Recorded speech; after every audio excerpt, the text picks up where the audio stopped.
vous êtes sur la bonne voie. Bonjour Serge Chomer. Bonjour Mathieu. Vous allez bien? Ouais, ça va et vous? Ça va, très bien. Je suis bien content d'être là avec vous. Je voulais vous dire triplement merci. La première parce que vous m'avez invité dans votre cabinet. Donc ça va nous permettre aussi d'avoir un lieu chaleureux, bien décoré et au calme pour pouvoir avoir cet échange. Deuxièmement, merci parce que vous avez accepté mon invitation et ça, je suis très honoré et très content. Avec plaisir. Moi, je suis honoré que vous m'ayez choisi pour ce premier podcast, en espérant que ce soit le début d'une longue série. Ouais, j'espère aussi. Merci. Et troisièmement, merci un petit peu aussi de vous lancer dans le vide avec moi, parce que c'est vrai que je ne pouvais pas vous envoyer d'autres podcasts ou d'autres interviews, donc vous m'avez fait confiance et on verra ensemble le résultat. Mais en tout cas, voilà, je suis bien content d'être avec vous aujourd'hui. Je voulais parler d'un sujet avec vous qui me tenait à cœur, donc je pense que ça nous tient à cœur mutuellement, c'est le rôle du père. Et plus précisément sur la thématique du qu'est-ce qu'un père suffisamment bon.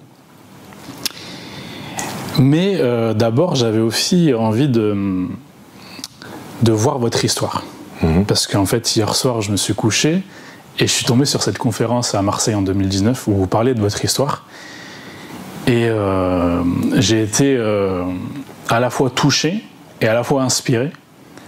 Parce que c'est pas une histoire lambda. Et je me dis que ça pouvait toucher, inspirer d'autres personnes.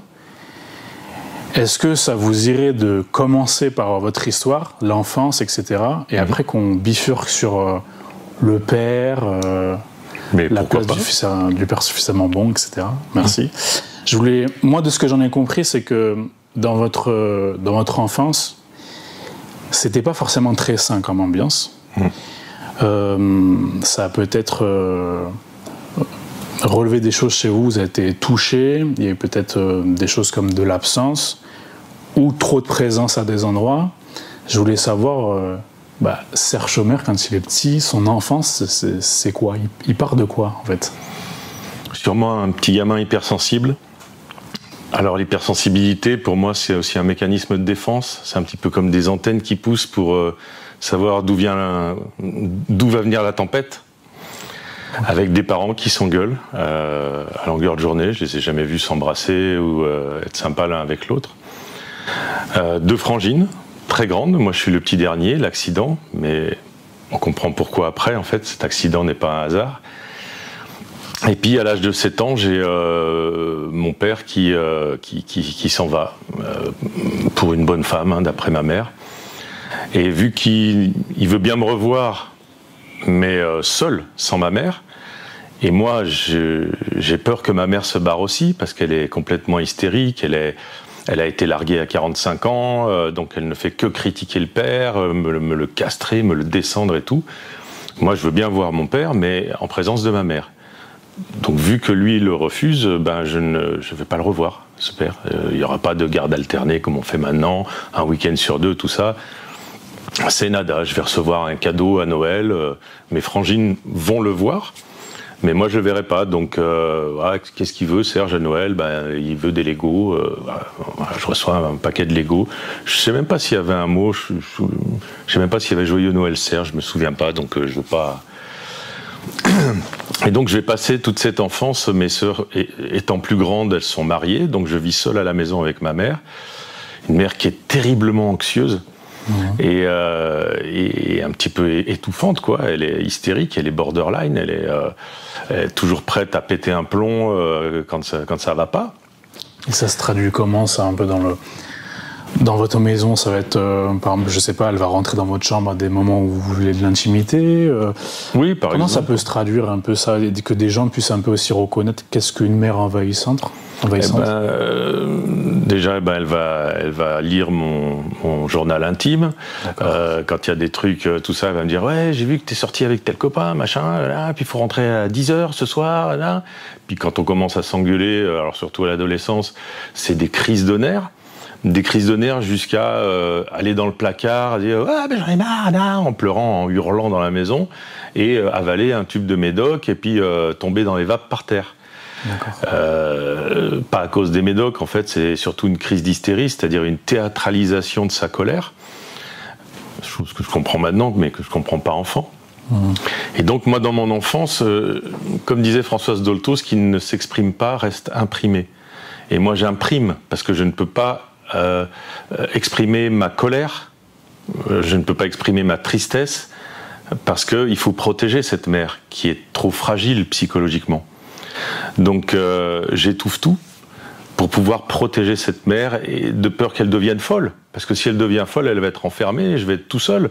Et quand un enfant se retrouve tout seul, parce que le père, je vois bien qu'on ne peut pas compter dessus, il a oublié ses couilles quelque part, on ne sait pas s'il les retrouvera un jour. Donc si je suis tout seul, je ne peux pas me faire à bouffer tout seul, quoi. Donc voilà, et finalement, ma mère va me transmettre toute son anxiété. Bon, elle est de 1930, elle a 94 ans aujourd'hui, donc c'est quelqu'un qui a connu la guerre, tout ça, qui a été traumatisé. Donc elle va me parler des Allemands, des fours crématoires, qu'on a gazé les Juifs et tout ça, et qu'elle me borde le soir à 7-8 ans. Et, oh là là, quand on voit ce qui se passe à la télé, il va y avoir une 3e guerre mondiale, c'est sûr, tu te rends pas compte. Et alors, moi, je suis terrorisé dans l'enfance. J'ai peur du monde. Je suis d'une grande timidité. Je fais le con déjà. Hein. J'aime bien faire mon intéressant, comme on dit, hein, montrer que je peux être intéressant aussi. Mais j'ai tellement peur du monde, je commence à avoir des tics, des tocs. Est-ce que j'ai fermé le gaz ? Est-ce que j'ai fermé le gaz ? Est-ce que j'ai fermé le gaz ? Voilà.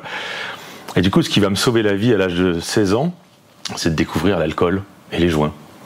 Parce qu'effectivement, ça va être l'alcool, c'est un anxiolytique, désinhibiteur, donc ça va me permettre de m'ouvrir au monde. Donc effectivement, c'est un mal, c'est une maladie, l'alcool, mais le problème, c'est pas l'alcool. L'alcool répond à un autre problème. Donc tant qu'on va pas chercher quel est l'autre problème, on enlève finalement la seule automédication, même si c'est une automédication archaïque, même si c'est une automédication qui est délétère, c'est ce que j'ai trouvé finalement pour m'ouvrir au monde et ne pas sombrer, ne pas m'enfermer sur moi-même et sombrer dans une psychose. La psychose, c'est quand on perd la notion de la réalité. Effectivement, on n'est plus névrosé, mais on est psychosé. Donc on ne souffre plus, mais on n'a plus la notion de la réalité. Genre, je suis dans un asile psychiatrique, je me prends pour Napoléon, je ne souffre plus, je suis Napoléon. Donc tout va bien. Je me pisse dessus, tout ça, je vais très bien. Voilà. Est-ce que c'est pas aussi une défense de rentrer en psychose parce que ce monde réel est rentré peut-être trop tôt, il n'y avait pas les mains du bon parent, du parent forcément bon, devant les films ou la réalité où des fois on voit des films où la maman ou le papa dans des scènes un petit peu border où on protège encore du réel, que ça rentre pas trop tôt. Ouais. Est-ce qu'il y a aussi ça, c'est qu'à un moment donné c'est rentré par effraction dans le psychisme et du coup comme la vie, génétiquement la biologie veut la survie, elle est prête à se splitter à un endroit, une grosse partie de tout ce qu'on est pour rester un peu le minimum. Bon, alors quand on se pisse dessus, à un moment donné, vous avez tout compris. Je dirais que vous avez tout compris, Jacques Lacan. C'est ce qu'il appelait la forclusion. Okay. C'est-à-dire, effectivement, la méthode de protection ultime qui permet à celui qui respire en nous de survivre en faisant abstraction de celui qui pense, celui qui est au monde. On se coupe, on se split. On se coupe. Parce que la réalité est rentrée trop fort, trop vite, et on préfère survivre mais être inconscient quelque part, où peu de choses tiennent encore, on peut encore identifier peut-être le médecin, les médicaments, donc vraiment on tourne au minimum vital, mais tout le reste...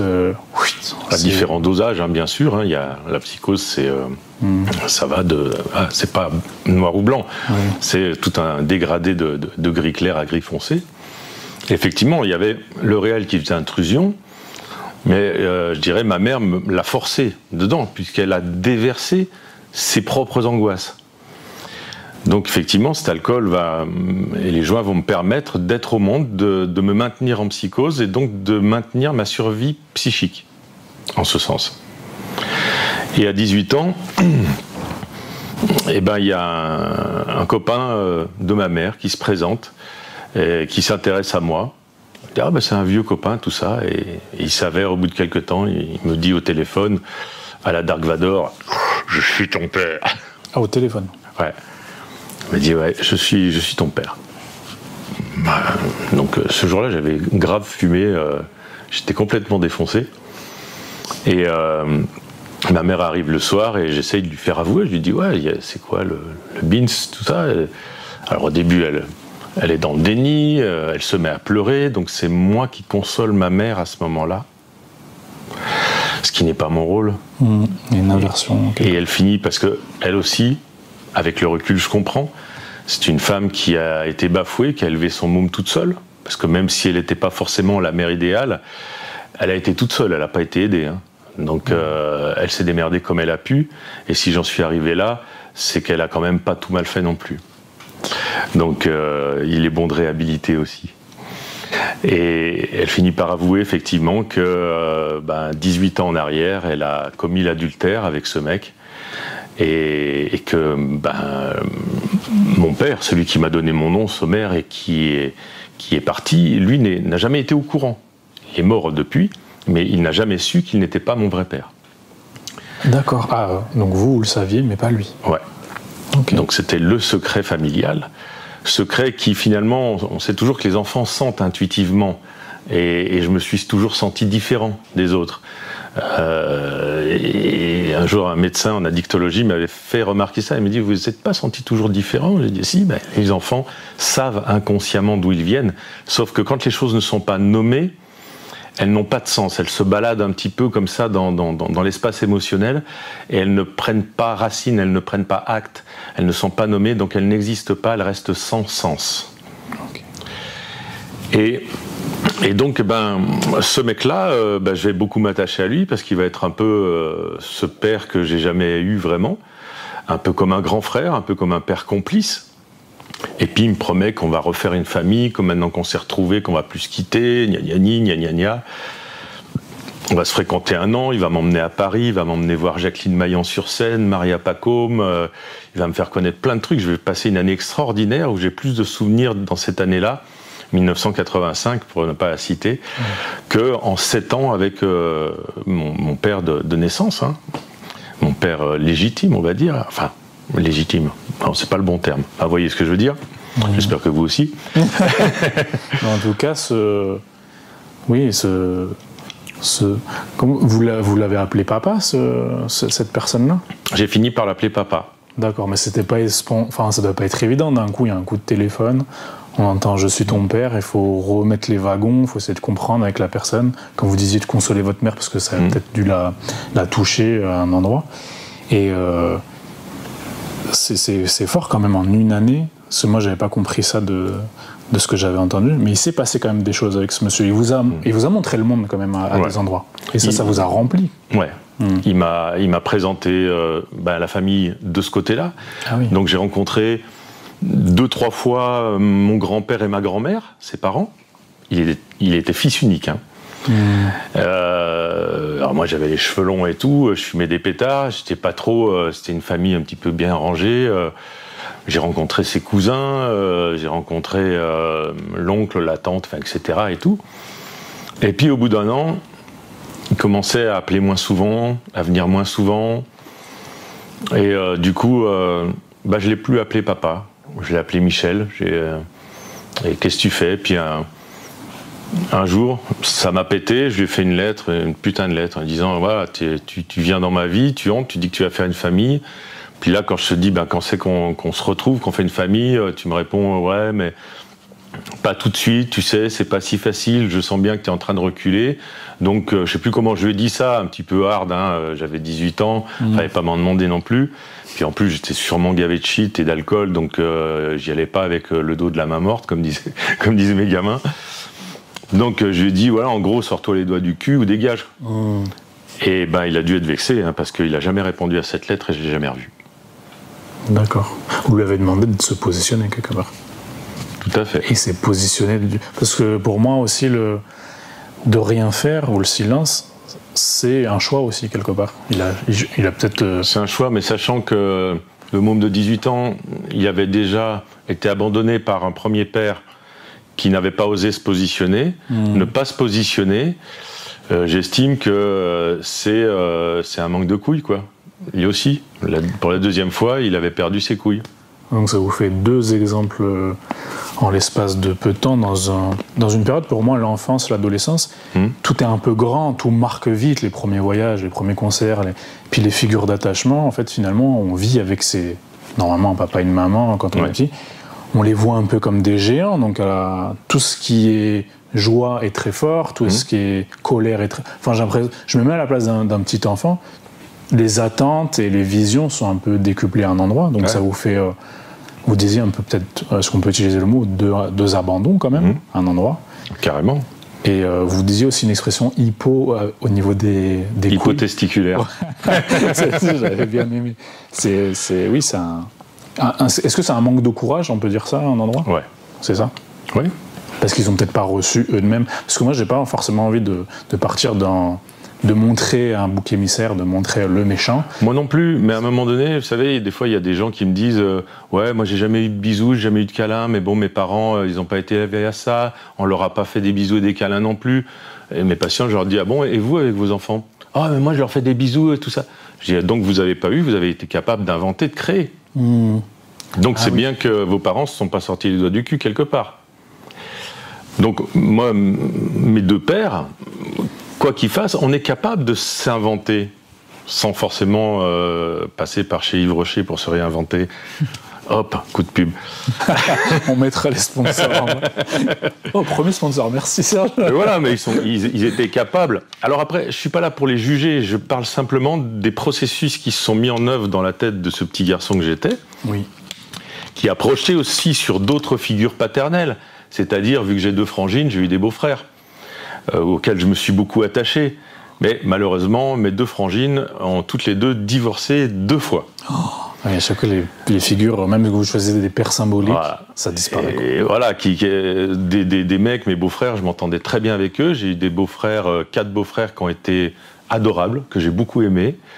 Mais bon, forcément, quand il y a divorce, on ne se voit plus et on ne garde pas le lien. Donc pour moi, ça a été un peu comme un abandon. Je me suis senti abandonné, même si eux ne m'ont pas abandonné. Ils ont fait leur vie. Ils avaient des gamins, mes neveux. Donc c'est tout à fait normal et je ne leur en veux pas. Mais forcément, voilà, moi je me suis retrouvé un petit peu tout seul face au monde. Et avec cet alcool, et du coup, fin 85, je pars de la maison, je loupe mes études, j'ai rien du tout.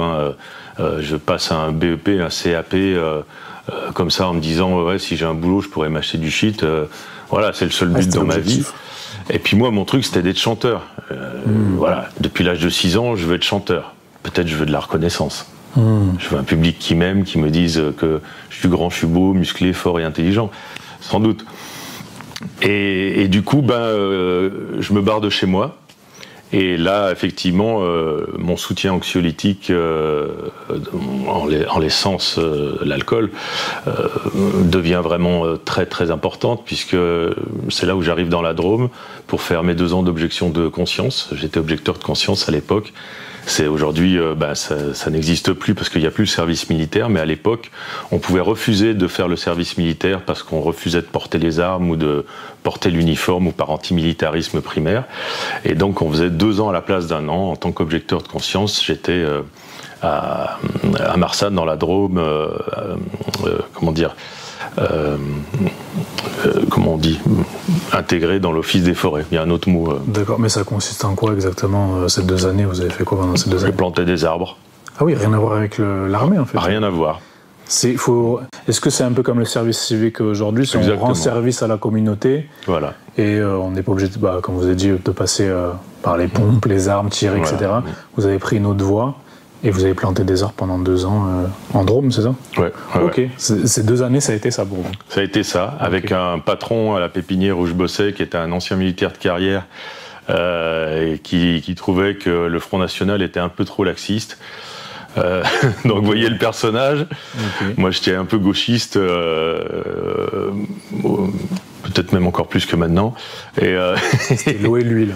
Voilà. Mais on s'entendait très bien parce qu'on se respectait. Il m'a expliqué plein de trucs, peut-être aussi une figure paternelle. C'est ce que j'allais dire. Oui, il m'expliquait les arbres, c'est reconnaître un martinet d'une hirondelle, reconnaître un hanneton cerf-volant d'un hanneton rhinocéros. Enfin voilà, j'ai passé 2 années très sympas. Mais j'étais à peu près une bouteille de pastis par jour à ce moment-là. J'avais 19 ans. Et là, c'était vraiment chaud au niveau alcool. Et comme vous expliquiez, vous parlez de l'ivresse. C'est-à-dire qu'en fait, il y a des gens... Moi, je ne connais pas trop tout ce qui est alcoolémie, alcoolisme, etc. Mais vous parliez de ça, c'est qu'il y a des gens qui vont boire, vous disiez, la bouteille, mais sur toute une journée. Donc à petite dose, donc ils ne vont pas... Je sais pas, ils vont pas être sous ces gens-là en fait. Ouais, légèrement, comme un gros Xanax, un gros anxiolytique. Ils ont besoin de 8h du matin à 10h du soir, ils vont boire la bouteille. D'accord. Et puis il y en a d'autres qui ont besoin de, comme moi, ce qu'on appelle le binge drinking, ce que font les Anglais, de boire entre 8h et 9h du soir, on boit la bouteille entière. Donc les deux ont bu une bouteille entière, mais ils n'attendaient pas la même chose de cette forme de médication. Donc ça sert à rien d'aller les soigner de la même manière.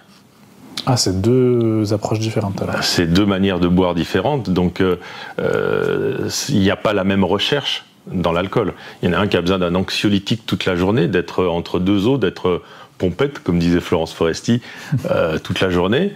Et moi, j'étais plutôt à avoir le besoin d'être défoncé, c'est-à-dire à poser la conscience. Moi, depuis tout petit, je suis TDAH, c'est-à-dire un trouble de l'attention avec ou sans hyperactivité. Mon hyperactivité était beaucoup plus mentale. Et donc, picoler, c'était poser, arriver à un moment de la journée à ne plus penser à rien. Mettre le cerveau sur off. Voilà, parce que penser, c'était aussi se faire des films, se faire des angoisses. C'est un écran aussi pour mettre des mots, mettre des images sur quelque chose, une angoisse endogène qui nous envahit et sur laquelle on ne peut pas faire grand-chose. Donc l'alcool vient calmer ça et vient calmer le cerveau pour pouvoir poser la conscience. Il y a aussi de l'ordre de la pulsion de mort. Il y a aussi peut-être dans cet alcoolisme-là quelque chose une perception de soi-même un peu erronée, le mauvais objet. Finalement, je ne suis pas suffisamment aimable puisque je n'étais pas à la hauteur pour que mon père reste et que mon autre père, le vrai père, m'aime suffisamment. Donc je ne suis pas le bon objet. Donc si je suis souillé, comment on désinfecte une plaie? Avec de l'alcool. L'alcool est là aussi dans la symbolique pour désinfecter. L'alcool est là aussi pour nettoyer une plaie. Vous voyez, il y a beaucoup d'éléments qui, souvent je dis-moi à quoi tu te calmes, je te dirai qui tu es, selon ce qu'on prend comme cam, du shit, de la coke, de l'alcool. Il y a une demande de médication qui est propre à chacun. Bien que l'alcool, en dehors de tout ça, c'est aussi la drogue archaïque qui répond un peu à toutes les demandes. Malheureusement, si on veut se calmer, on fume un joint, ça va. Si on veut se speeder, on prend de la coke. L'alcool, lui, c'est le moins cher, c'est le plus archaïque, c'est la drogue du pauvre, et elle répond à tout. Si on a besoin de se calmer, je reviens du boulot, je suis sur les nerfs, mon patron m'a fait chier toute la journée, chérie, serre-moi un whisky, ça va me calmer. Bon, donc ça calme. Mais parallèlement, si je suis naze, putain, et ce soir, en fait, on est invité, machin, oh putain, non, ouais, tiens, on va boire l'apéro, tu vas voir, ça va te requinquer. Donc ça speed aussi. Ok. Parce que moi, je voyais aussi l'alcool comme... pour cacher une émotion qu'on n'arriverait pas à identifier ou gérer. Bon, je m'explique que, par exemple, on est triste de cette situation. Bon, là, ça fait 2 fois que je me fais abandonner, 4 fois symboliquement. Ça commence à être beaucoup pour mon être. Oui. Et du coup, comme j'ai pas justement ces figures-là pour m'aider à dire bah, c'est normal, on se met à la place de la personne, bah, c'est normal que tu ressentes ça, parce que c'est dur, n'importe quel être humain. Et puis en fonction des sensibilités, vous parliez aussi de ça, de votre hypersensibilité. Surtout à cet âge-là, oui. Et en plus, à ces âges-là, on cherche un peu des phares ou les bouées flottantes pour avoir aussi un peu des repères. Des repères. Oui, le jeu de mots. Et du coup, je me dis qu'à un moment donné, c'est un trop-plein peut-être d'émotions, et la seule stratégie pour laquelle on a trouvé, bah, c'est l'alcool.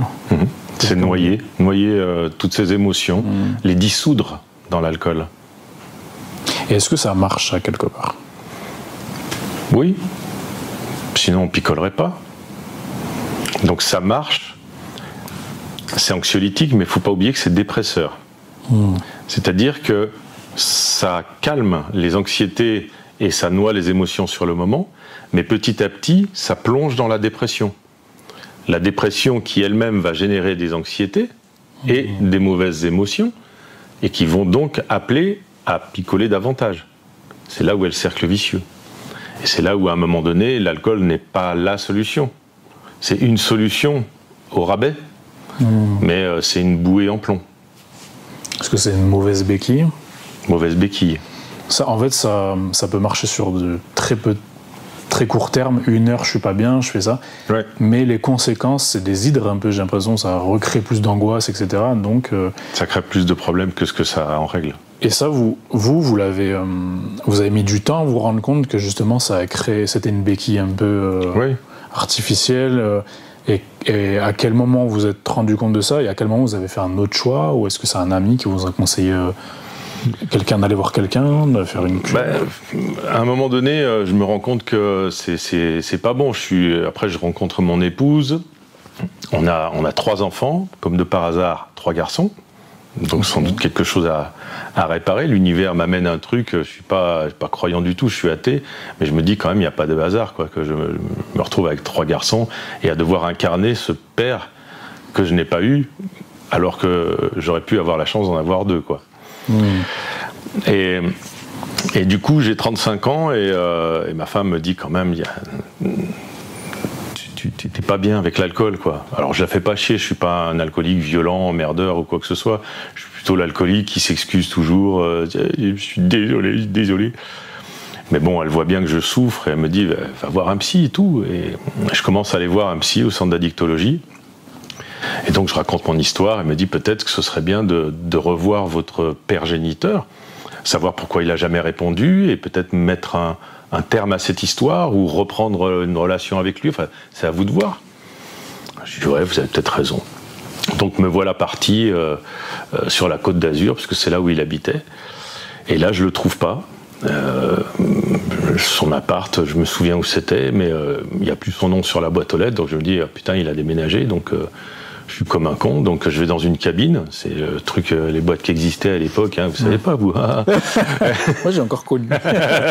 Et les cabines téléphoniques où il y avait une carte. Avec un bottin et tout ça. Et donc je regarde et je vois pas son nom. Je me dis, ouais, s'il est toujours dans les Alpes-Maritimes, mais qu'il a changé de patelin, je vais pas me cogner tout l'annuaire, quoi. Et donc je vois quand même, à son nom, je vois le nom de mes grands-parents. Donc je me dis, si tu veux en savoir plus, Serge, appelle les grands-parents, mais bon, voilà, me dis comment je vais être reçu, quoi. Ça fait quand même, donc entre l'âge de 18 ans et l'âge de 35 ans, donc ça faisait 17 ans que j'avais plus de nouvelles et que les ponts étaient coupés. Je me dis, bon, allez, je prends mon courage à 2 mains et j'appelle. Et là, je tombe sur ma grand-mère. Alors, au début, j'ose pas dire que je suis Serge, donc je me fais passer pour un pote à son fils. Je dis, je suis de passage en région, je cherche Michel et tout. Elle me dit, mais monsieur, je suis désolé, mais mon fils, il est mort. Ça fait 11 ans qu'il est mort. Wow. Et là, douche froide. Ah ouais. Je suis toute seule, mon mari est mort il y a 6 ans et mon fils est mort, voilà, bientôt 11 ans. Ah excusez-moi de vous avoir dérangé. Je raccroche, j'appelle ma femme, j'ai dit, j'en saurais pas plus, quoi. Elle me dit, tu veux pas aller à la retrouver, cette grand-mère et tout, parler, savoir ce qui s'est passé. J'ai dit, peut-être qu'elle va peut-être me chier dans la gueule, à me dire que, excusez-moi l'expression, hein, mais ouais, c'est à cause de vous que mon fils est mort, il est mort de chagrin.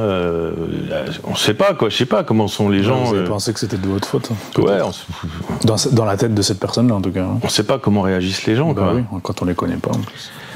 Et je me dis, bon, quand même, heureusement j'avais pris mes couilles dans mon cartable, tout ça, donc je les revisse et tout. Moi. Et j'appelle ma grand-mère, je dis, non mais je vous ai pas dit la vérité, tout à l'heure je suis Serge. Oh, le petit, mais qu'est-ce que vous êtes devenu? Pourquoi on n'a plus entendu parler de vous et tout ça? Je dis, je peux venir vous voir. Si vous voulez, hop. Elle devait avoir 91 ans, je crois, à l'époque. Donc je traverse la ville, je vais la voir, on fond en larmes l'un dans les bras l'un de l'autre, bien évidemment. Elle savait pas grand-chose. Un jour, elle a dit, mais pourquoi on le voit plus, le petit? Et mon père avait fait, on n'en parle plus. Donc, mais vous n'avez jamais rien fait, sous-entendu, t'en as pas foutu une rame à l'école et tout ça, parce que c'est cette génération. Et je la regarde, je fais, si. Parce que ça faisait quelque temps, j'ai été barman au début de ma vie, ce qui n'est pas la meilleure idée quand on est alcoolique, soit, mais bon, je me suis bien marré quand même. Et après, j'avais décidé, mon épouse était au foyer, et on avait toujours décidé qu'il y en ait un qui soit là pour les enfants. Et donc, moi, j'en avais un peu marre, ça me prenait de l'énergie, puis au niveau des canons, c'était pas ce qu'il fallait. Et ma femme, elle en avait un peu marre d'être au foyer, elle avait besoin d'une vie sociale. Donc on a échangé nos rôles. Moi j'ai fait père au foyer pendant 10 ans et elle a ouvert un magasin de couture de retouches parce que c'est sa spécialité. Et donc je dis à ma grand-mère, si j'ai fait quelque chose, je fais 3 enfants et puis je m'occupe d'eux.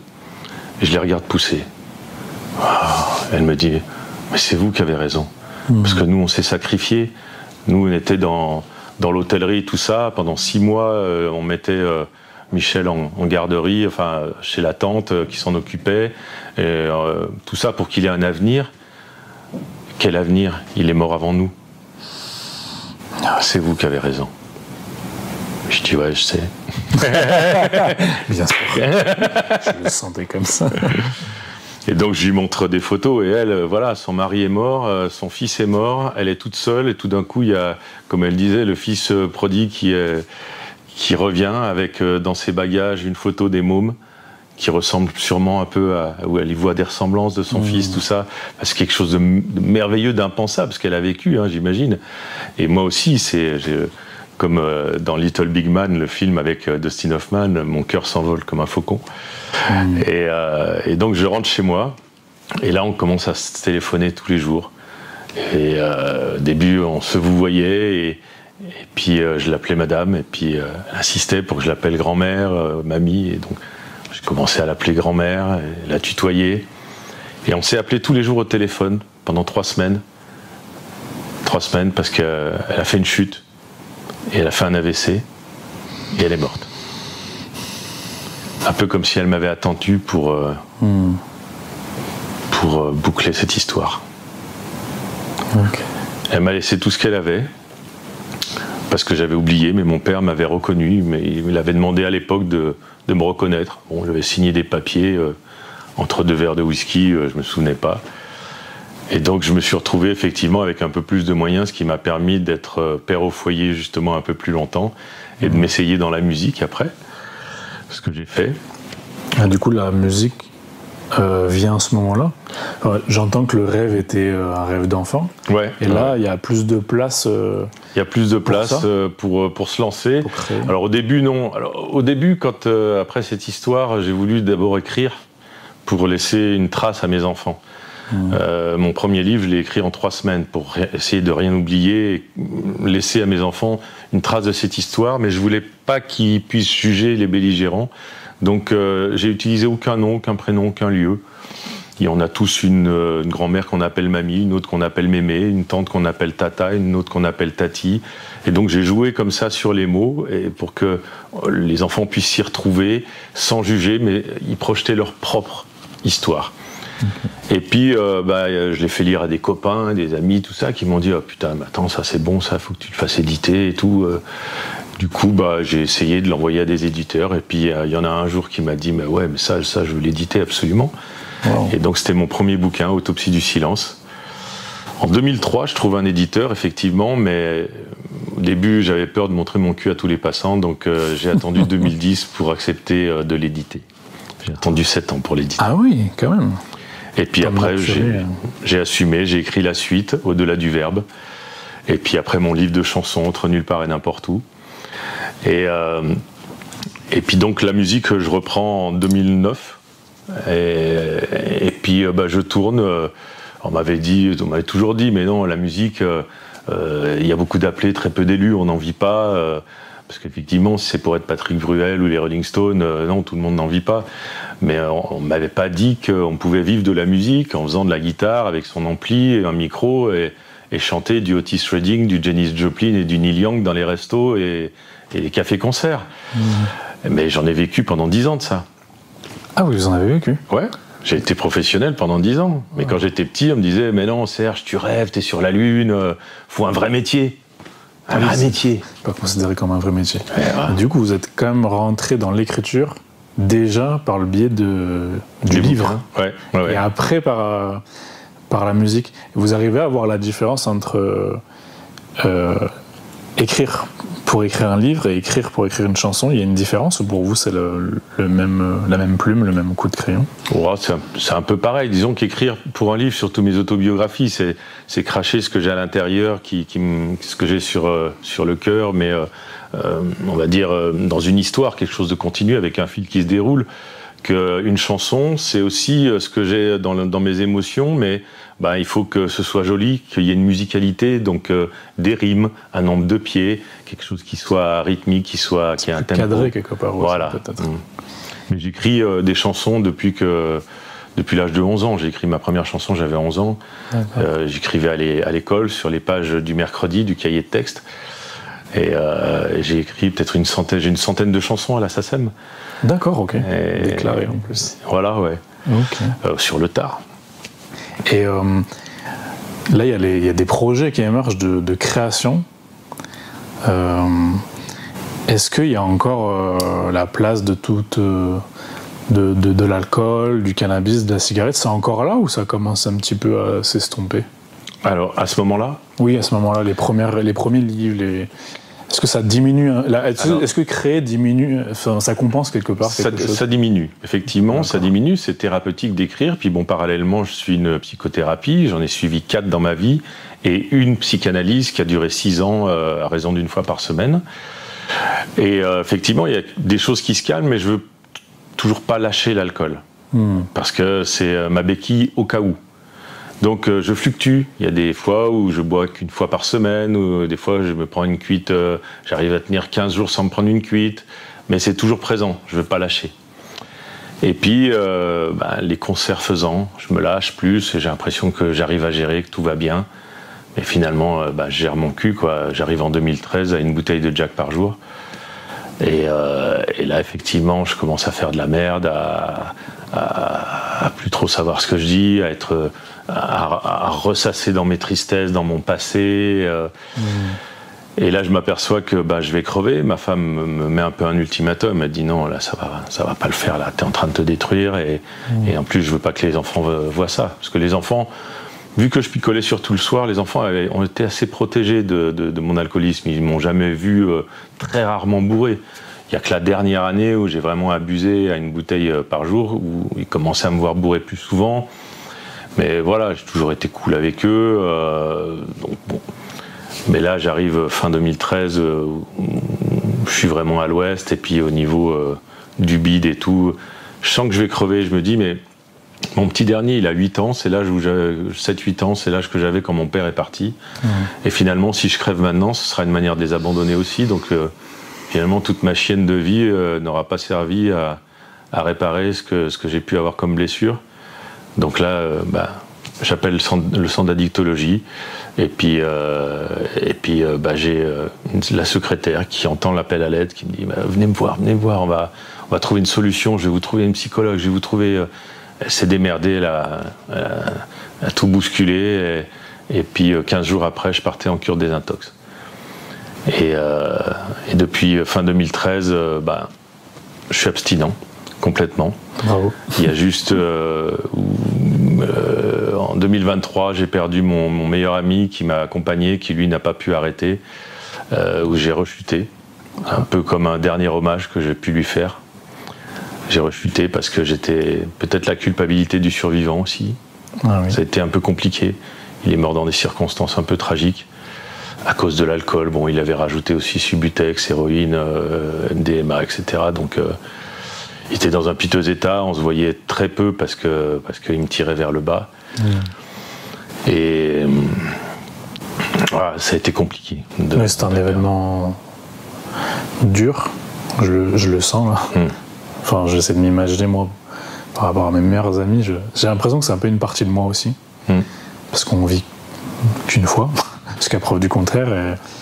Des fois je vois un peu des puzzles ou des cocktails, c'est une partie du puzzle, une grosse partie, comme si on enlevait un poumon ou quelque chose de vital, parce que c'est une complicité, on le sent dans les tripes qu'on ne voit pas partout. Et il y a peut-être cette chose-là qui part. Et en même temps, il faut accueillir ça, et puis vous l'avez accueilli avec ce que vous pouviez à ce moment-là. Mais je vois aussi, de l'autre côté, votre femme et vos enfants. J'ai l'impression que c'est quand même... Votre femme, j'ai l'impression que c'est quand même un pilier de vie pour vous. Ah ouais. Je vois déjà sourire. Ça fait 32 ans qu'on est ensemble, et c'est la meilleure femme du monde. Qu'est-ce qu'elle vous a apporté? Qu'est-ce qu'elle vous apporte? Vous arrivez à en parler, ça? Oh putain, il vous faudra un podcast entier pour ça. on peut. Est-ce que vous voulez qu'on se réserve on se réserve pour une autre fois? Mais en tout cas, pour vous, c'est quelqu'un de très important, en tout cas. Comme elle dit, c'est ma moitié d'orange.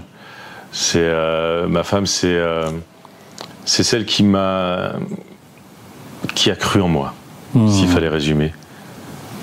C'est celle qui a cru en moi. C'est celle qui m'a donné ma chance.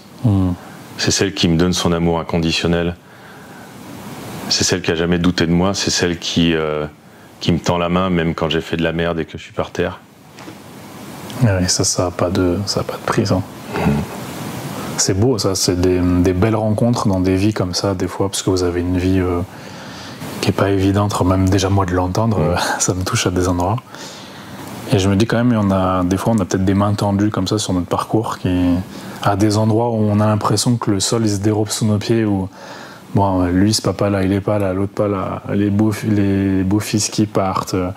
Et j'ai l'impression que quand même, un endroit... il y a deux choses. Je vois aussi cette femme-là, qui a l'air très forte, avec les enfants qui doivent vous amener une autre énergie aussi. Ouais. Et vous avez du coup ce rôle de père aussi. On pourra après rebifurquer sur le sujet. Et il y a quand même, vous, un endroit où moi, je suis un peu impressionné, en étant honnête, jusqu'au bout. C'est que, pour moi, le père, c'est vraiment la place de l'extérieur. Le courage, on va voir, on tente des choses, on tente des nouvelles aventures, on va rencontrer... Allez, mon fils ou ma fille, je vais te montrer un peu. Le monde est un peu hostile et un peu... Comme dans Age of Empires, il y a le brouillard de guerre là, avec l'éclaireur, tout est noir, et là on essaie d'emmener l'éclaireur. Pour moi, le père, c'est un peu peut-être l'éclaireur. Là. Il nous prend par la main et nous montre, il va nous traduire un peu ce monde-là. Et à un endroit, vous avez eu quand même dans votre histoire beaucoup d'absence de cette figure-là, et symbolique et présente dans les tripes, dans le cœur, et dans le quotidien aussi. Mais vous y êtes quand même. Enfin, il y a quelque chose, je ne sais pas où vous allez rechercher cette force-là, un peu comme vous disiez avec Boris Cyrulnik, la résilience. Il y a quand même une espèce de flamme chez vous qui n'a jamais été éteinte. Il y a toujours une forme de courage et pour le coup des couilles qui sont toujours là, malgré où il n'y a eu pas beaucoup de figures qui vous les a transmises ou par mimétisme, parce que pour un enfant apprend par mimétisme, il n'écoute pas forcément ce qu'on dit mais regarde ce qu'on fait. Vous n'avez pas beaucoup de modèles. Et vous avez quand même une femme qui tient depuis plus de 30 ans, donc c'est-à-dire que vous avez su vous entourer de personnes saines, vous avez réussi à avoir des enfants que... Je pense que je suis un mec bien aussi. Hein. si elle m'a gardé, je pense que je valais le coup. Bah oui, c'est ça, mais du coup, c'est aussi ça de... Comment on se voit en tant qu'être humain, comment on peut se sentir, comme vous dites, quelqu'un de bien. Moi, je suis quelqu'un de bien, je suis quand même un bon gars dans le fond. Mais si personne ne nous l'a dit, en fait... Et est-ce que c'est un voisin? Est-ce qu'il y a un psychologue? Est-ce qu'il y a quelqu'un qui croit en nous, qui a cru en vous à un endroit et que ça a ravivé un peu cette flamme? Parce que pour moi, la flamme, vous l'avez. Il y a quelque chose... Mon épouse, justement. Ouais. Mon épouse m'a permis d'être père et donc de résilier, de sublimer, comme dirait Freud, à travers mes enfants, ce que moi je n'ai pas eu, de pouvoir créer pour mes enfants cette image paternelle que j'ai pas eue. Mais c'est tout l'objet d'une psychanalyse. Il s'agit à un moment donné que ce père qu'on crée pour l'autre, qu'on le crée pour soi aussi. Je suis censé être mon bon père. Ou comme diraient les Blues Brothers, dans la chanson de Solomon Burke, Everybody Needs Somebody, be your best friend, sois ton meilleur ami. J'ai ce retour de mon épouse qui croit en moi et qui m'apprend petit à petit à ce que je parvienne à croire en moi-même. à me faire confiance. Là aussi, c'est l'objet d'une psychanalyse aussi, c'est de l'individuation, à ne pas attendre toujours d'être reconnu par l'autre, d'être légitimé par l'autre, mais à se légitimer soi. Ça ne veut pas dire qu'on est le meilleur, ça ne veut pas dire qu'on est le plus grand, mais on s'accepte avec ses défauts, avec ses travers. Bah ouais, je suis bavard. Bah ouais, je chiale quand je regarde Le Roi Lion et je vous emmerde. Ouais, la petite maison dans la prairie aussi, ouais, j'en suis pas fier.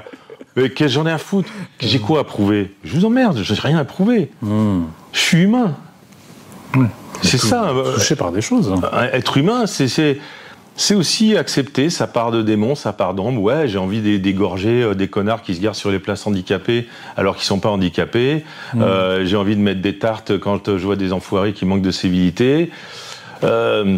Mais c'est ça, être humain. Après, je passe pas à l'acte. Je suis pas un tordu, je suis pas un mono-sourcil. Mais j'ai ma grande et belle et simple et humble humanité.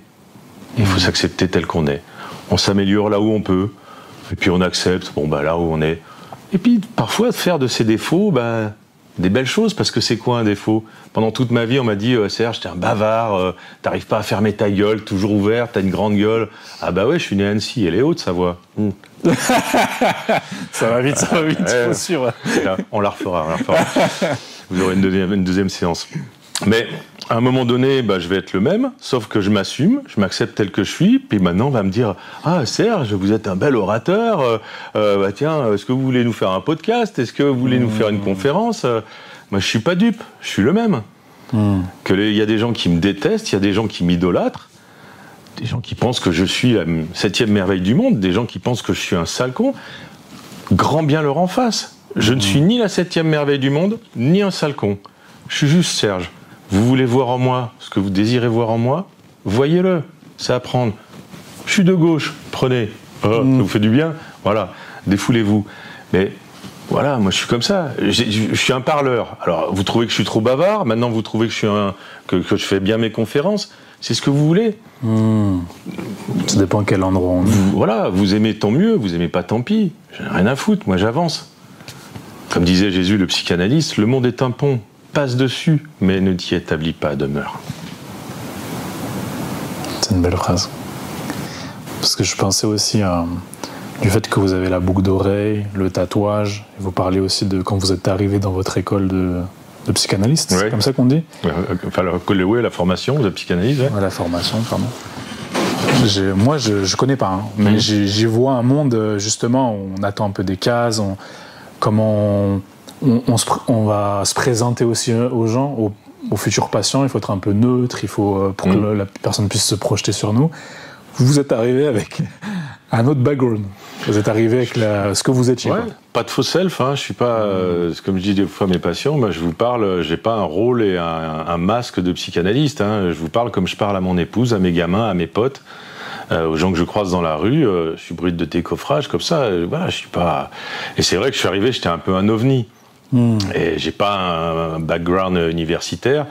Je me suis lancé dans la psychanalyse à la suite de ma cure de désintoxication. Il y avait un psy là-bas qui m'avait dit maintenant voilà, faut avoir un projet pour tenir en dehors de l'alcool, vous intéresser à la psychanalyse, c'est bien. Arrêtez de faire des psychanalyses sur vous-même, vous allez y perdre votre spontanéité. Si ça vous intéresse, mettez-vous dans une initiation à l'université, en candidat libre, en machin. Voilà. Et un jour, je vois passer initiation à la psychanalyse, et même au bout de 5 ans, vous pouvez être psychanalyste en faisant un mémoire. Tu te dis, oh là là, j'ai même pas mon bac. Mais l'initiation, pourquoi pas? Ouais, ça va m'intéresser, ça va me promener. Donc j'y suis allé. J'ai vu qu'effectivement il y avait des gens, la plupart qui avaient leur bac, qui étaient des gens qui étaient psychologues, qui étaient ou qui étaient en études de psychologie, des gens intelligents, tout ça. Et on fait le cursus un peu plus traditionnel, normatif, on va dire. Et vous êtes arrivé là-dedans. Voilà, les ménages, vous venez ici pour le ménage ou c'est... Non, je t'emmerde, moi. non, je suis là pour la formation. Mais du coup, ça amène un vent frais quelque part, moi, je trouve. Sûrement, en tout cas. Un peu du franc-parler. Il y a un père, je sais plus je pense qu'il est encore en vie, mais qui a un blouson noir et c'est un prêtre. Oui, Gilbert. Oui, voilà. Et moi, j'adore cette personne-là. Bon, je pense qu'il est encore en fin de vie, mais j'adorerais rencontrer cette personne-là. Parce qu'à ces endroits-là, je trouve que c'est vivifiant. Et du coup, aux endroits aussi de psychanalyste. En tout cas, je pensais pas devenir psychanalyste, quoi. Je pensais faire une initiation. Ah, juste pour découvrir. Puis, juste pour découvrir. Puis, la première année, ça m'a intéressé. Donc, j'ai fait une deuxième année. Et puis, j'avais toujours pas le désir d'être psychanalyste. Puis, au bout de la deuxième année, je sentais un peu le côté hostile de certains autres élèves. Ils disaient Serge, tu la ramènes parce que quand notre directrice de formation disait des trucs et que je trouvais qu'elle disait des conneries, je disais mais non, machin. Ou quand je comprenais pas, je dis j'ai pas compris. Ah Serge, tu la ramènes, tu parles tout le temps. Je dis attends, moi je t'emmerde. J'ai fait un chèque de 1400 balles pour suivre une formation. Si je comprends pas, je demande quoi. Ah t'es pas content, t'es pas content. Moi j'ai payé pour comprendre. Voilà. Je veux des réponses. Et puis voilà, la prof, c'est pas, elle sort pas un évangile, donc si elle dit des conneries, voilà, je suis dans le débat, quoi, avec respect, bien évidemment, quoi. Mais voilà, ça plaisait pas, et cette hostilité, ce rejet que j'ai déjà ressenti dans mon enfance, bien évidemment, parce que j'étais un peu un mec différent, un peu TDAH. Ça me gonflait. Donc, quand j'ai fait mon analyse didactique, parce que ma psychanalyse a duré 9 ans en tout, puisque 6 ans de psychanalyse personnelle et 3 ans de psychanalyse didactique, c'est-à-dire où on réfléchit sur ce désir de devenir psychanalyste. Et c'est mon épouse, une fois de plus, qui m'a dit « Mais non, ça t'accroche, tout ça. De toute façon, t'as toujours été psychanalyste dans l'âme. Regarde, quand t'étais ado, tes copains, ils venaient vers toi pour te dire, pour se confier à toi. Autant les copains que les copines, ils venaient se confier à toi en te disant « Ouais, Serge, tu trouves toujours les mots. Toi, t'arrives à comprendre, t'arrives à trouver les mots qu'il faut. » T'avais 17 ans. Ma femme, elle m'engueule comme ça. Elle dit « Ah, vas-y !» Tu vois pas. Donc, j'y retourne et c'est au bout de la 3e année, effectivement, que j'ai eu le désir de devenir psychanalyste. Et j'ai fini mes 2 ans qui restaient comme ça, quoi. C'était hallucinant. Sans le vouloir au départ. Le désir est venu au bout de 3 ans. Je pensais au départ que, en plus, je pourrais pas faire ça parce que émotionnellement, j'allais, avec ma sensibilité, prendre tout des autres. Mais effectivement, quand on suit une psychanalyse, qu'on enlève la poutre qui est dans notre œil, on y voit plus clair pour aider l'autre à enlever la paille qui est dans son œil. Ce qui nous touche chez l'autre, c'est pas ce que dit l'autre, c'est ce qui fait référence à notre histoire qui a été imprimée et non exprimée. Ce qui me touche, ce qui me fait pleurer dans Le Roi Lion, c'est pas que Simba a perdu son papa et qu'il soit triste, m'en bats les couilles de Simba. Ce qui me touche chez Simba, c'est ce que Simba raconte entre les lignes de mon histoire tragique avec mes pères. Donc une fois que j'ai vu mon histoire au clair en psychanalyse, forcément, je dirais qu'il n'y a plus rien qui me touche, il n'y a plus rien qui m'impacte. Bien sûr que je suis touché parce que j'ai de l'empathie, mais je suis en capacité d'entendre l'autre avec empathie, mais non pas en souffrant avec lui ou à sa place. C'est la sympathie, ça ? C'est la sympathie, sur le plan clinique. Pour la petite anecdote, pour vous faire sourire, je crois que c'était la 2e ou la 3e année avec les élèves où à un moment donné on étudie des textes de Samuel Beckett. Et moi à un moment donné j'ai dit c'est qui Samuel Beckett ? Et là tous hein. Oh là là. Ah Samuel Beckett, mais tu connais pas Samuel ? Mais si, tu connais Samuel Beckett, tu connais forcément Samuel Beckett. Et moi je me suis arrêté en seconde. Après on m'a dit non, monsieur Sommer, faut aller vendre du shit ailleurs, quoi, c'est pas le bon endroit pour ça. Donc je suis parti en BEP où j'ai bu des canons et j'ai pas eu mes BEP d'ailleurs, j'ai aucun diplôme moi. Et on étudie Samuel Beckett, je crois, en première ou en terminale, et donc tous ceux qui ont passé leur bac connaissent Samuel Beckett, qui est un mec, je crois, qui a un dramaturge qui a fait des pièces de théâtre, je sais pas quoi, puis il a fait une psychanalyse, donc il est super connu. Et moi je connaissais pas. Donc on m'explique un peu, voilà, mais si il a fait ça, tu connais bien Samuel Beckett. Et donc moi, par humour, je dis bah non, moi littérature, j'étais plutôt à l'école Charles Bukowski. Et je trouvais ça très drôle parce que Charles Bukowski, c'est un très grand auteur, mais qui était alcoolique. Vu que j'étais alcoolique à l'époque, je trouvais ça drôle. Voilà, c'est Bukowski, c'est celui sur le plateau d'Apostrophe devant Bernard Pivot qui se lève complètement bourré, qui dit moi je vais y aller, tout ça. C'est un grand monsieur Bukowski, et je trouvais ça super drôle de dire ça et très à propos et pertinent par rapport à mon alcoolisme.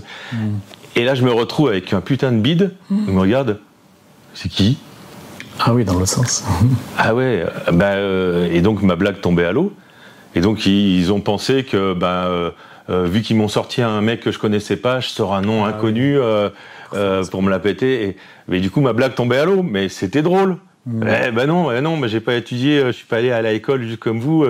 Beckett, je connais pas, mais Bukowski, s'ils avaient connu, ils se seraient fendu la gueule, quoi. Pour la petite anecdote, c'était... et voilà. Mais bon, j'aime bien les bides aussi, ça m'amuse. Du coup, ça, c'était la fin de... Enfin, c'est l'anecdote et le moment un peu de cette formation-là, qui vous a amené aussi à être sur ce fauteuil, dans ce cabinet. Et à faire mon dernier bouquin, du coup, puisqu'on m'a demandé un mémoire, et moi, faire des synthèses, des machins, je suis pas du tout scolaire, quoi. J'arrive pas à maintenir mon attention là-dedans. Mais j'avais envie depuis très longtemps il y a un évangile qu'on a retrouvé en 1945 à Nag Hammadi en Égypte, où il y a 114 paroles de Jésus, mais sans parler de sa vie, machin, qui sont brutes de décoffrage, et j'étudie ce manuscrit qui est rejeté par l'Église complètement depuis plus de 30 ans. Et au fur et à mesure de ma formation de psychanalyse, je m'aperçois que, putain, ce que disait ce mec il y a 2000 ans, c'était très psychanalytique. L'idée, c'était que le paradis, il n'est pas après et ailleurs, mais le paradis, il est ici et maintenant, pour celui qui déjoue les pièges de l'ego et qui arrive à laisser parler, à comprendre ce qu'il y a dans son inconscient, c'est-à-dire à entendre celui qui respire au-delà du discours formaté de celui qui pense. Et donc, j'ai voulu... mettre en lumière et en corrélation chacune des 114 paroles de ce manuscrit avec une idée de psychanalyse de Jacques Lacan, de Melanie Klein, de Donald Winnicott, de Freud, de Dolto, etc., etc. Et j'ai fait un truc mon dernier bouquin qui s'appelle Paroles de divin sur le divan, qui porte bien son nom. Et donc je l'ai proposé en guise de mémoire, quoi. Et on m'a dit, non, en mémoire, c'est 60 pages, machin, tout ça. Je dis, vous en avez 320 pour le prix de 60, alors c'est bon. Alors au début, vous savez, il faut que ce soit cadré. Je dis, ça fait depuis 1904 que vous refusez d'être récupéré par les institutions, disant, nous, on n'est pas scolaire, machin, tout ça. Et là, vous me faites un caca nerveux. Moi, ce sera ça ou rien. Ouais, mais vous risquez de ne pas être agréé par notre fédération. J'en ai rien à foutre. J'ai été pendant 30 ans alcoolique, j'ai été 30 ans dépendant à l'alcool, je m'en suis sorti, c'est pas pour être dépendant à votre agrégation j'en ai rien à foutre. Donc du coup, ça les a peut-être fait réfléchir, on m'a dit, on vous l'accepte. Ah d'accord, ils ont changé d'avis. Ils ont changé d'avis, ils ont accepté mon mémoire, et puis j'ai été agréé par la fédération, c'était en 2017. Comme quoi, c'est bien de s'imposer à des endroits comme on est. Se légitimer. Ouais. Face à l'institution, c'est pas toujours évident. Et dans votre parcours, il y a des personnes, je pense, qui vous ont inspiré. Vous citez Freud, Lacan, il y a Winnicott. Ouais. À la base, Winnicott, pour moi, c'est un psychanalyste britannique qui a développé ce livre-là, cet ouvrage-là, autour du thème de la mère suffisamment bonne. Est-ce que vous arrivez à dire, vous, à quel moment vous avez découvert Winnicott et quel impact ça a eu dans votre vie de moi, c'est pendant ma formation. J'ai eu la chance, effectivement, dans cette fédération, c'est une fédération qui était contemporaine, donc il n'y avait pas de dogmatisme, il n'y avait pas l'évangile selon Freud, ou l'évangile selon Lacan, ou l'évangile selon Jung, ce qui est complètement con, parce que c'est pas une méthode, la psychanalyse, on s'adapte à la singularité de chacun, donc c'est subjectif, c'est pas une science, la psychanalyse. Au contraire, on écoute chacun, et en fonction de chacun, et en fonction de chaque séance, on s'adapte. Donc, on s'inspire de l'élaboration de pensée de tous. Et il y a eu des milliers de psychanalystes, et tous ont dit de la merde, et tous ont dit des choses très intéressantes. À nous de voir ce qui résonne en nous, ce qui nous parle. Et chez Winnicott, il y avait des choses qui me parlaient. J'aimais beaucoup Winnicott pour un petit peu comme Sophie Morgenstern ou Melanie Klein ou Françoise Dolto, qui étaient plus axées sur l'enfance. Parce que forcément, dans mon parcours, l'enfance a été un petit peu meurtrie. Alors pour moi, l'enfance est une cause, bien évidemment, une cause première. C'est pas la peine d'aller essayer de réparer. Il vaut mieux, au départ, donner un bon départ. Et Winnicott, j'ai trouvé très intéressant. Alors forcément, d'une époque où la mère on lui laissait tous les pouvoirs parce que le père, il allait travailler, il avait ses maîtresses, machin, il s'occupait pas des mômes. C'était les générations précédentes. Et forcément, quand il y avait une merde, on reprochait toujours à cette pauvre mère tous les malheurs du monde. C'était toujours de sa faute s'il arrivait quelque chose au gamin. Et donc un jour, ça m'a inspiré. Je me suis dit quand même. Maintenant, les pères sont un peu plus au courant de l'importance qu'ils ont auprès des enfants. Donc, s'il y a eu, pour Winnicott, s'il y a une mère suffisamment bonne, c'est-à-dire qui est ni trop ni trop peu, que serait le père suffisamment bon ? Et ça m'a intéressé d'essayer de comprendre aussi quel est le rôle du père, quelle est la fonction du père. Je voudrais quand même préciser, c'est très important, que quand on parle de fonction paternelle et fonction maternelle, c'est comme quand on parle de masculin et de féminin, on parle dans l'absolu d'une fonction. Mais on a tous en nous du féminin et du masculin.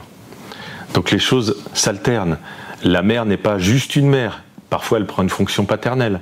Le père n'est pas juste le père. Parfois, il prend une fonction maternelle. C'est pas parce qu'on est le père qu'on est là pour donner les beignes et que la mère est là que pour faire les câlins et consoler. La mère, elle a le droit de poser les limites, de dire maintenant tu arrêtes, tu montes dans ta chambre.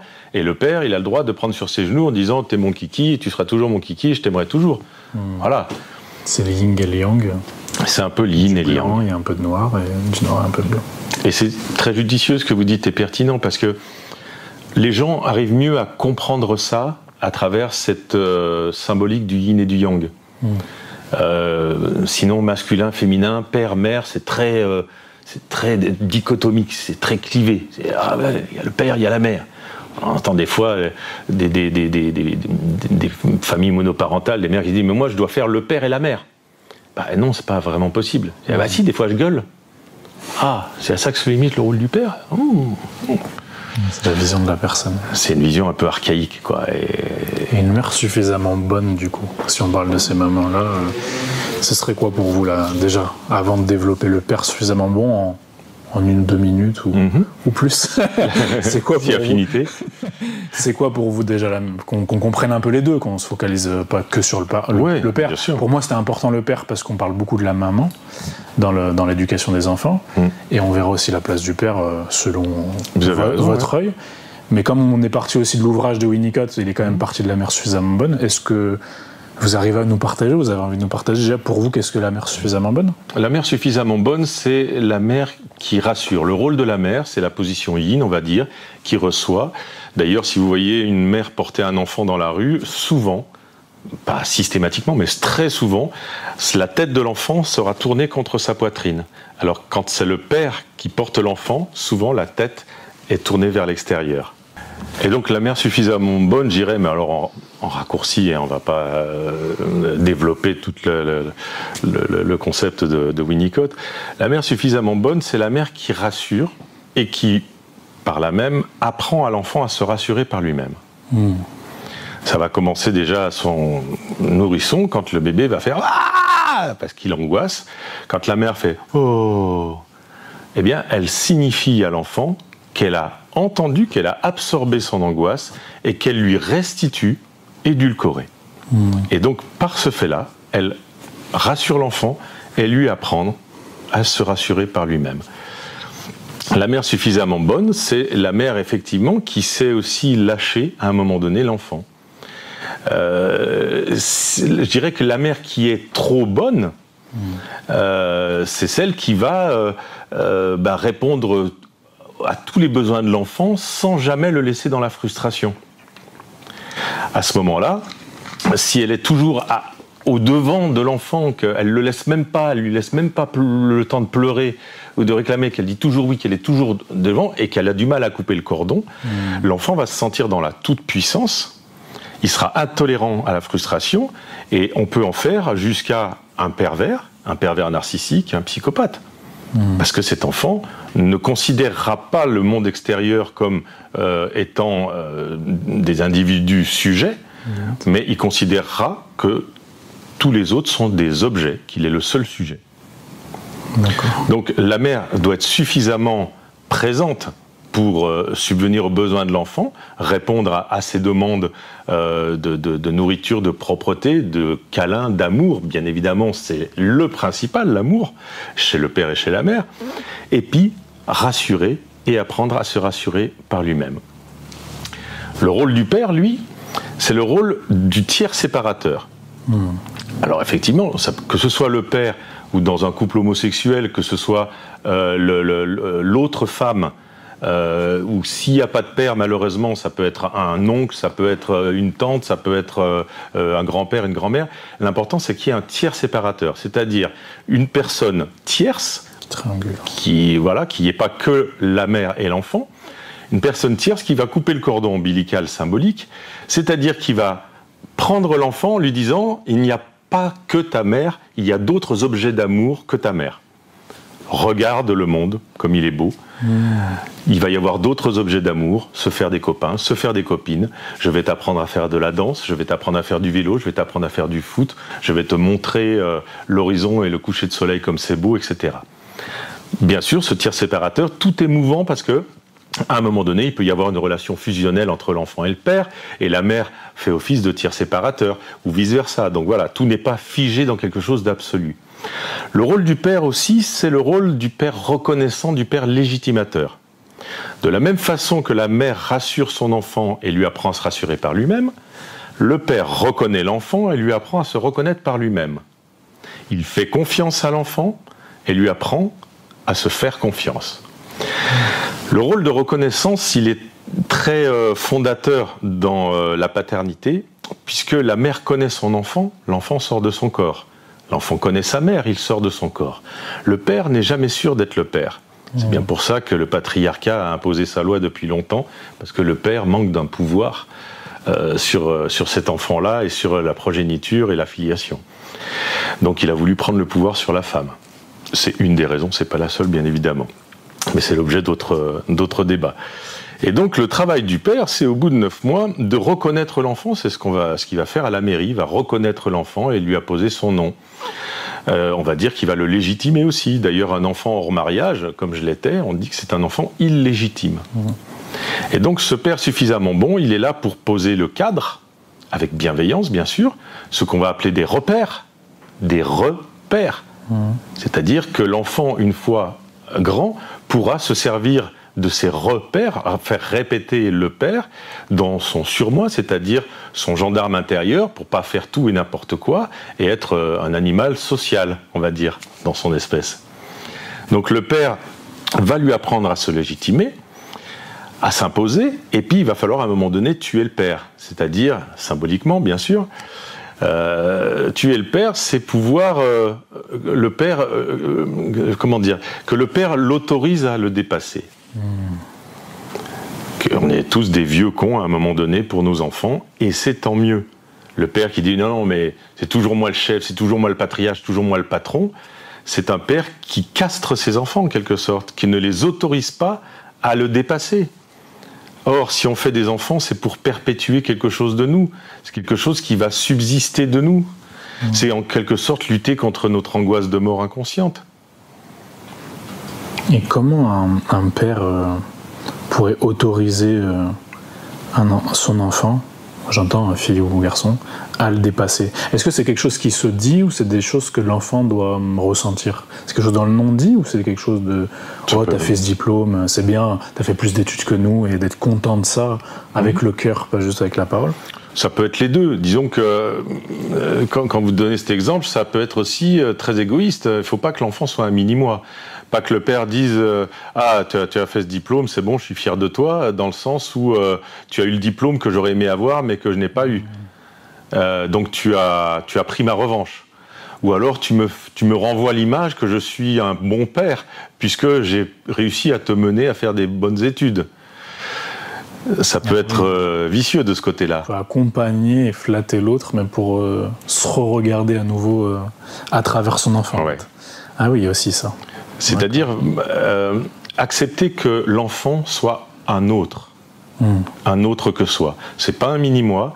L'enfant n'est pas là pour réparer notre histoire. Et si on focalise sur notre histoire, on va faire abstraction de son histoire singulière à lui. Je suis là, moi, voilà, je veux que mon enfant fasse du piano parce que moi, j'aurais bien aimé faire du piano et moi, j'ai jamais pu en faire. Ouais. Sauf que le gamin, oui, mais moi, je voulais faire du foot. Oui, bon. C'est son histoire à lui. Il y a une phrase, je sais plus de quel peuple, quelle personne qui dit c'est pas vraiment nos enfants, c'est une flèche qui passe à travers nous. Ouais. Je la restitue pas exactement, mais je sais pas si vous voyez l'image en fait ils nous appartiennent pas vraiment en fait. On en a la responsabilité de les guider, de poser ses repères, comme vous disiez, les balises. Dolto disait on n'a aucun droit dessus, on n'a que des devoirs. Et mon épouse a toujours dit mes enfants ne m'appartiennent pas. Vous dites ils ne nous appartiennent pas vraiment, non, ils ne nous appartiennent pas du tout. Ce sont des autres. Et ces autres-là, on les élève pour qu'ils soient, on les élève pas au sens élevage, mais au sens élévation. On les élève pour qu'ils se sentent libres. Souvent, on a cette phrase d'ailleurs un petit peu compliquée de dire « mais moi je veux juste que tu sois heureux ». Et un jour, un de mes fils m'a dit « en fait, papa, c'est une injonction qui peut être toxique. Parce que si tu veux juste qu'on soit heureux, si on passe par la désespérance, par la dépression, eh bien, on a l'impression de te manquer de loyauté. »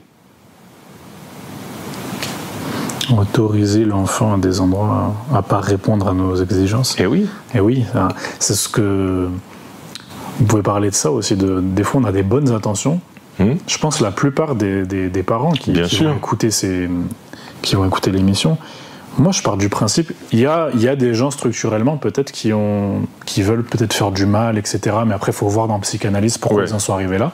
Moi je vais pas parler d'eux, puis je les ai pas sur le divan dans tous les cas. Mais je pense que la plupart des gens ont envie de bien faire. Est-ce qu'ils ont assez de balises aujourd'hui aussi de bien faire, parce qu'on en est vraiment limite à revoir qu'est-ce qu'un homme, qu'est-ce qu'une femme. Nous on a grandi, vous plus que moi, avec des repères des fois un peu immuables, c'est-à-dire que des fois c'était un peu trop cloisonné, le père était ça mais il pouvait pas avoir les émotions, etc. La mère était vraiment le foyer mais si elle voulait avoir un travail, non. Et après ça s'est ouvert, c'est intéressant pour ceux qui ont envie. Et là je trouve qu'il y a une génération, moi je vois mes neveux, mes nièces, ils se posent aussi des questions très tôt, à un endroit où c'est peut-être pas, ils ont besoin que ce soit figé justement peut-être par un père, etc. Non mais moi je suis pas une femme, je suis un homme, etc. Est-ce qu'un des endroits c'est intéressant de poser aussi des balises jeunes, de dire plus tard tu feras les choix que tu as envie, mais comment on peut aussi aider ces parents-là qui ont envie de bien faire, mais si on regarde sur internet où on va voir des gens, on va avoir par exemple, moi j'avais la question de le cododo ou le biberon, le père il y va pas, on le fait pas, et il y a un jour on va entendre blanc, un autre jour on va entendre noir. Comment on fait, quelle est la boussole en fait pour les parents d'aujourd'hui ou ceux qui aimeraient être des futurs parents? D'arrêter de se gaver avec les livres de développement personnel et machin tout ça qui changent tous les 2 jours et de se fier toujours à l'autre. C'est aussi ça, se légitimer, se positionner. L'homo sapiens a 300 000 ans. Faites ce que vous ressentez. L'enfant, il a besoin d'amour. D'amour. Il n'a pas besoin que vous lisiez un livre et que vous fassiez une méthode. Il n'y a pas de méthode. Instinctivement, écoutez votre instinct, écoutez ce que vous sentez. Si le papa a envie de prendre dans les bras et de consoler son bébé, il prend dans les bras.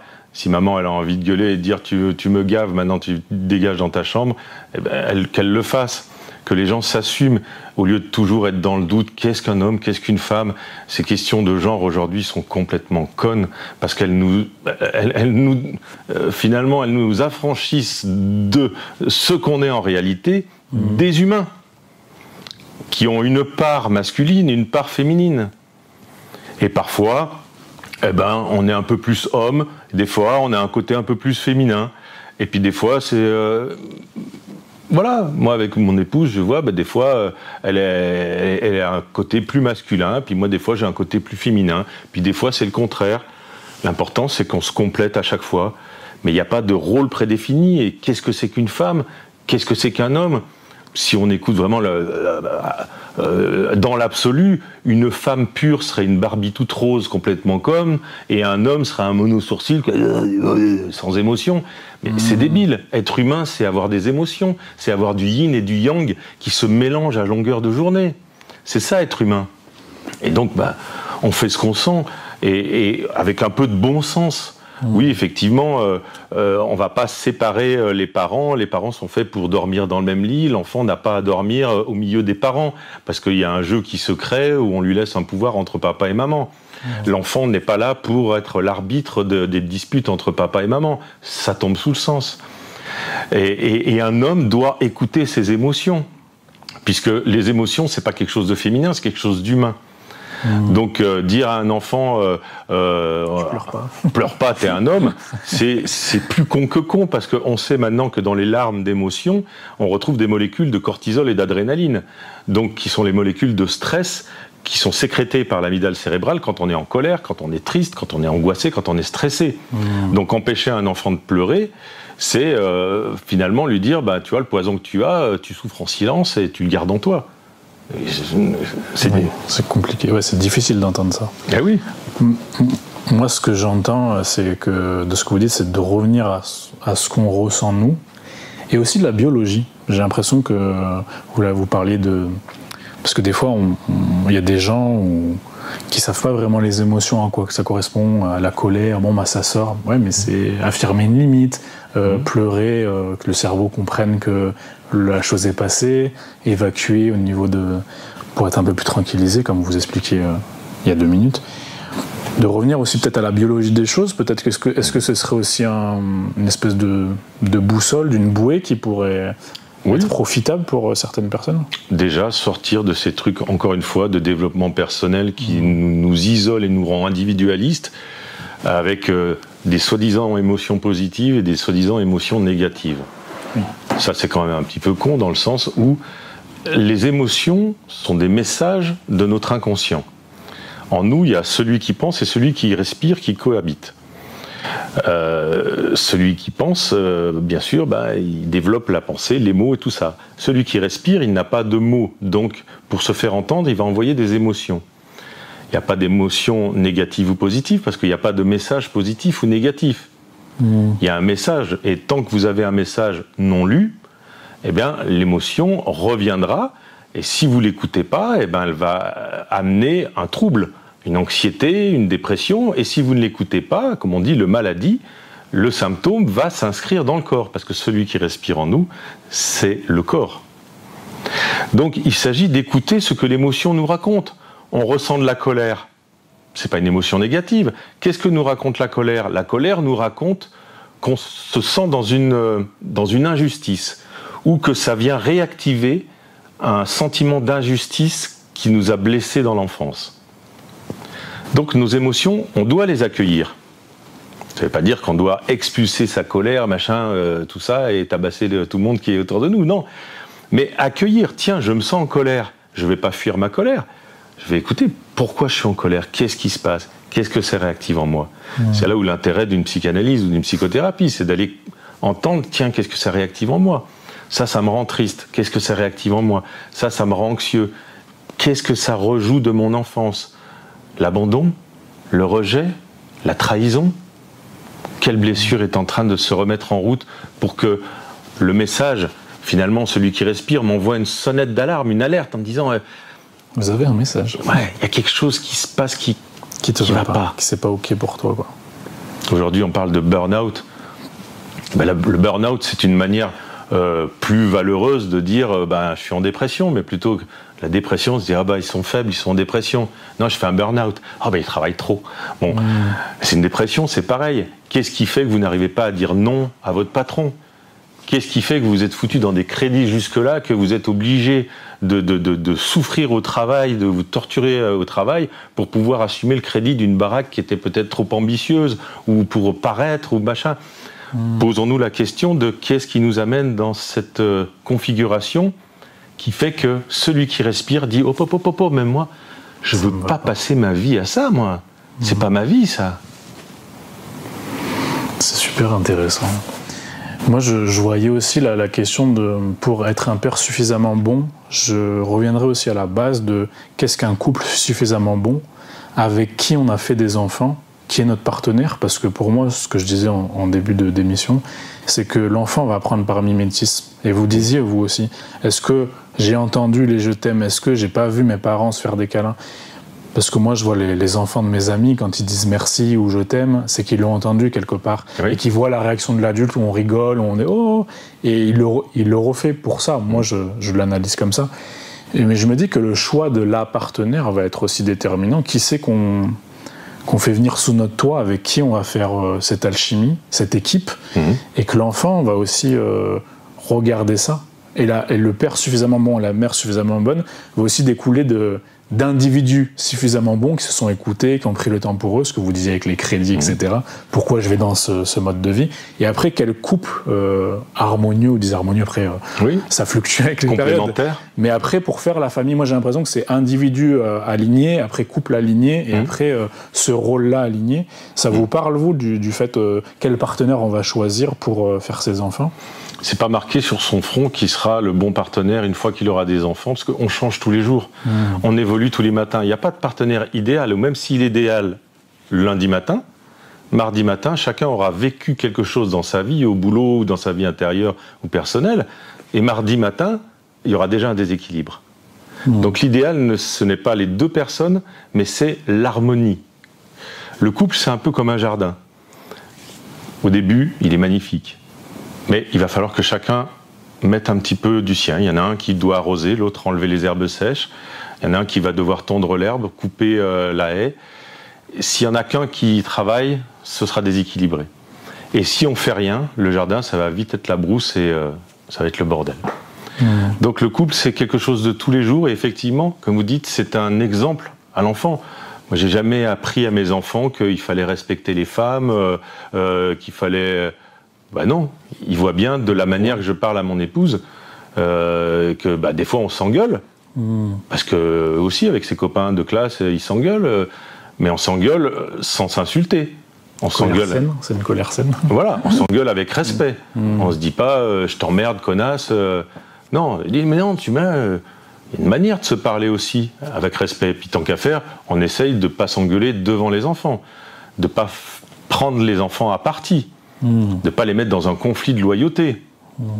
Donc, on essaie de communiquer en tout cas, et de leur montrer qu'il y a toujours moyen de parler et de se réconcilier. Je dirais qu'il y a deux maîtres mots dans la vie, avec les enfants, dans le couple. L'amour et l'humour. Freud disait, avec l'humour, on peut tout dire, même la vérité. D'accord. L'humour permet de dédramatiser les situations. Fait passer un message, mais... L'amour nous donne envie de continuer, nous donne envie de faire mieux, nous donne envie de faire bien. L'humour nous permet d'alléger. Tout ça n'est qu'une grande farce, une grande pièce de théâtre. On va tous crever un jour ou l'autre. Alors bon, ne nous prenons pas au sérieux, ne nous prenons pas le melon. On est des grains de poussière dans l'univers. Alors, voilà... Commençons déjà par l'autodérision. Se moquer de soi-même, c'est très sain. Et puis ensuite, dans le couple, il doit y avoir cette légèreté, cet humour. On se vanne gentiment, machin.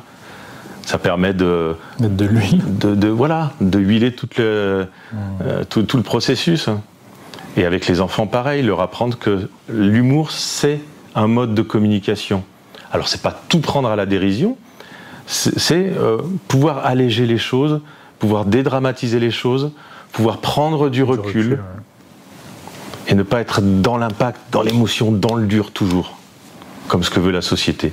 Vous savez, tout à l'heure on disait un truc, vous disiez le père est là peut-être pour que l'enfant ait moins peur du monde, de la société. Déjà c'est la mère qui va lui apprendre à se rassurer par lui-même, sinon il aura besoin d'un objet extérieur, d'une addiction ou quoi que ce soit. Par exemple dans mon parcours, la mère pas assez rassurante m'a amené à trouver un objet rassurant, l'alcool en l'occurrence. Mais pas forcément de dire le monde est dur, va falloir que tu te battes, machin, tout ça. Non, je dirais le contraire. Moi, on m'a dit souvent, mais Serge, pour toi, le monde, c'est le monde des bisounours. Bah ouais, je vous emmerde. Mais le monde, c'est pas le monde des bisounours. Bah, le monde, c'est celui que je crée. Et je vous emmerde. Du coup, on a été bien bavard. C'était une belle rencontre. Moi, je me suis bien régalé. Je vous remercie beaucoup. Avec plaisir. Merci aux gens aussi qui vont pouvoir nous écouter. Ouais, merci à tous. Il va falloir être patient. Il y a pas mal de choses, il y a pas mal de références. Et on est sur la bonne voie. Merci beaucoup, Serge. Merci, mon frère, si tu te souviens, le temps des galères est loin et ma gorge se serre